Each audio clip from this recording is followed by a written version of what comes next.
बेगम म्हणजेच आली आदिशाची आई बनला.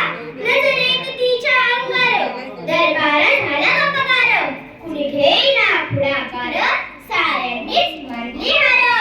इतक्यात अचानक एक सरदार उठला, बोलला, हम लाएंगे शिवाजी को.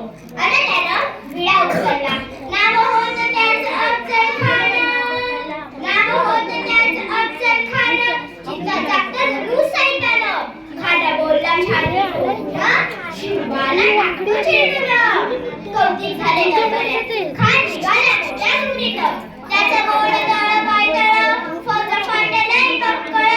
अंकी 10 हत्तीचं बळ, पहाणाऱ्या कापते सरसर. वाटेत भेटील त्याला झिरपीट, खेचीत खानाची सेना निघाली. गावाच्या गावं लुटली, देवळं उद्ध्वस्त केली. आया बहिणीची अब्रू लुटली. कोण रोखणार हे वादळ?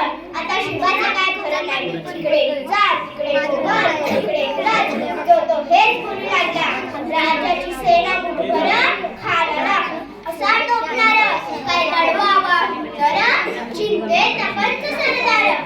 अशा या वाघिणीचा तो छावा, अशा या वाघिणीचा तो छावा. गडमाला कसा ठेचावा, डोक्यात वडी नेसावा. भेटीचा तुला सांगावा.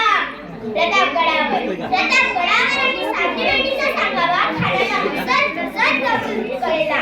दिवस ठरला. ठरल्याप्रमाणे प्रतापगडच्या पायथ्याशी खान.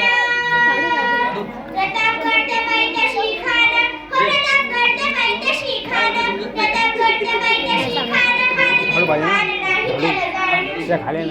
करील काही कल्पना युक्तीची. खानाच्या भेटीसाठी महाराजांनी एक शानदार शाम्या उभारला. भेटीसाठी छान उभारला. भेटीसाठी छान उभारला. रशीदार शामियानाला, रशीदार शामियानाला. अशा या शामियानं खानडवलत उलट आला. खानडवलत उलट आला. सैद भंडाराच्या संमतीला महाराज संमती झाला. महाराजांना पाहून खान म्हणतो कसा, आज शिवाजी का हमारे गले लग जा. खान हाक मारितो हसली. खान हाक मारितो हसली. नो कुणी चिरजी महाराजांनी खानाला आलिंगन दिलं आणि लगा केला. खानाला अभिमान मानला. खानाला अभिमान मानला. कोठडीचा वार त्याने केला. कोठडीचा वार त्याने केला. खरखर आवाज झाला.